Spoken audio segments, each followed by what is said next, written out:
नमस्कार मित्रों। भाषण करने वाले वक्ता को कौन कौन से गुणों की आवश्यकता होती है उसके बारे में हम इस सीरीज में बात कर रहे हैं। अनेक गुणों का कथन करने के बाद आज हम देखने वाले हैं तीव्र स्मरण शक्ति। वक्ता को तीव्र स्मरण शक्ति होनी चाहिए। जैसे हम कॉमनली बोलते हुए क्या कहते हैं, उसकी याददाश्त जबरदस्त है, उसकी पावरफुल मेमोरी है। ये जो बातें हैं इन सब को हमने तीव्र स्मरण शक्ति ऐसा शीर्षक बनाया है। तीव्र स्मरण शक्ति की आवश्यकता क्यों है, यह हमको आज इस वीडियो में देखना है। वक्ता का भाषण प्रभावशाली होना चाहिए, यह अमरराम कहते हैं। प्रभावशाली कैसे हो सकता है? वह जो प्रतिपाद्य विषय है उसकी व्यवस्थित प्रस्तुति श्रोताओं के सामने 1, 2, 3, 4 ऐसे मुद्दे करके प्रस्तुति करते हैं। लेकिन सिर्फ ऐसी ही प्रस्तुति चलेगी तो वो सामने वाले को बोर हो जाएगा, श्रोताओं को रास नहीं आएगा। इसके लिए भाषण के दरमियान अच्छे वक्ता को कुछ काव्य पंक्ति डालनी चाहिए, कुछ गजल की लाइनें, कुछ शेरो शायरी डालनी चाहिए, कुछ संस्कृत के सुभाषित डालने चाहिए, कुछ छोटे बड़े चुटकुले सुनाने चाहिए, कुछ छोटे बड़े जोक करने चाहिए। इस प्रकार से भाषण को फुलाना खुलाना चाहिए, और जैसे भाषण खुलेगा तो श्रोताओं को रास आएगा। हाँ, लेकिन ऐसा करने के लिए उस वक्ता का पठन जो है, वाचन जो है, चिंतन है, मनन है, वह निरंतर अव्याहत चलता रहना चाहिए। और उसके साथ में इतना सारा जब वो पढ़ेगा तो उसकी याददाश्त, स्मरण शक्ति तेज होनी चाहिए, तीव्र होनी चाहिए। अगर वो तीव्र रहेगी तो ये सारी बातें वो याद करेगा और वक्ता के ऑर्डर के अनुसार उसके मन के द्वारा वह काव्य पंक्ति, वह गजल की लाइनें, वह शेरो शायरी, ये सब सेवा में प्रस्तुत होंगी और वक्ता उसका उपयोग करेगा तो उसका भाषण बहारदार हो जाएगा। इसके लिए वक्ता की स्मरण शक्ति बड़ी तीव्र होनी चाहिए। स्मरण शक्ति तीव्र किसकी होती है? बहुत बार बच्चों में, स्टूडेंट्स में उनकी जो कानाफूसी चलती है उसमें ऐसा सुनाई देता है हल्का कि इसकी स्मरण शक्ति बहुत तेज है, इसकी बहुत तेज है, मेरी इतनी नहीं है, मेरी कम है। यह जब प्रस्तुत होता है लोगों की तरफ से तो उसका मतलब ये होता है कि आप इस बात को स्वीकार करते हो कि स्मरण एक शक्ति है,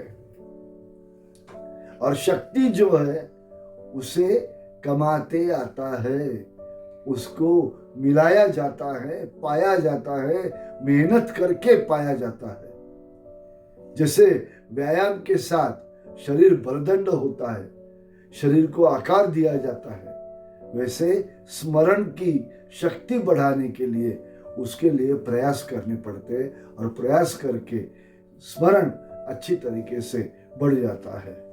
कोई बातें याद रखने के लिए क्या करना पड़ता है? मैंने बताया कि याद रखना यह प्रयास पूर्वक होता है, स्मरण प्रयास से होता है। रोज हम बहुत सारे बातें सुनती हैं। जैसे किसी ने पूछा, लाला कहाँ जा रहे हो? पान खाने जा रहा हो। क्या कर रहे हो? स्कूल में बच्चे को छोड़ने जा रहा हो।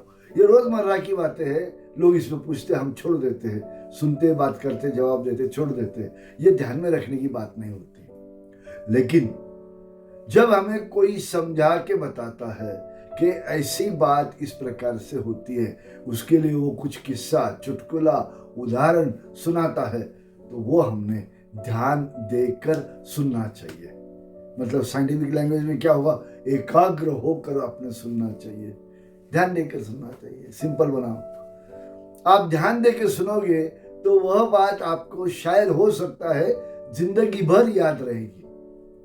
हमारे मन में देखो कोई बातें ऐसी होती है, ध्यान देकर सुनते हैं, याद रहता है, रट जाती है बात मन में, और फिर कभी भी हम प्रस्तुत कर सकते हैं। इस प्रकार से जब आप कोई बात सुनते हो, वो काव्य पंक्ति हो, पढ़ी आराम से, गजल की लाइनें हैं, आराम से पढ़ी है, शेर व शायरी है, ठीक से पढ़ी है, ध्यान दे के सुना है तो अपने आप वो याद हो जाता है। संस्कृत के सुभाषित आपने ध्यान दे के पढ़े, बहुत ज़्यादा नहीं होते, कोई 20-25 सुभाषित याद कर लो, आपका तो काम हो गया। जहाँ भी लगे आप भाषण सुभाषित से शुरू कर सकते हो और सुभाषित से समाप्त कर सकते हो। इस प्रकार से वक्ता को भाषण के लिए तैयारी कोई 1 घंटे की, 1 दिन की, 1 महीने की नहीं होती है। जिंदगी भर जो चलती है वो तैयारी है, वो भाषण की पूर्व तैयारी। जैसे हम टीवी पे कोई सीरियल देखते हैं, जब हम सीरियल देखते हैं तो ध्यान से देखते हैं और कुछ उसमें से बात अपने पकड़ में आ जाती है, उसको हम पकड़ के बैठते हैं और उसके आधार पर हम कहीं किसी को कुछ समझा के बोलते हैं।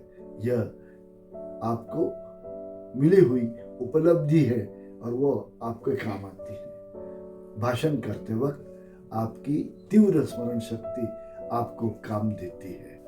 बहुत बार ऐसा होता है कि स्पर्धाओं में अभिभावक अपने 5वीं 7वीं के बच्चे को भाषण पूरा लिख के देते हैं और वो लिखा हुआ भाषण माँ बाप पीछे लग के पाठ कर, याद कर ऐसा कर करके उसको बार बार पढ़ा के उससे और उसको याद करा लेते हैं। घर में प्रैक्टिस करा लेते हैं, आईने के सामने खड़ा करके प्रैक्टिस करते हैं, अच्छा करते हैं और फिर वो जाके भाषण के लिए जब खड़ा होता है तब जितनी उसकी स्मरण शक्ति ठीक से चलती है उतना याद आता है और वो हो जाता है।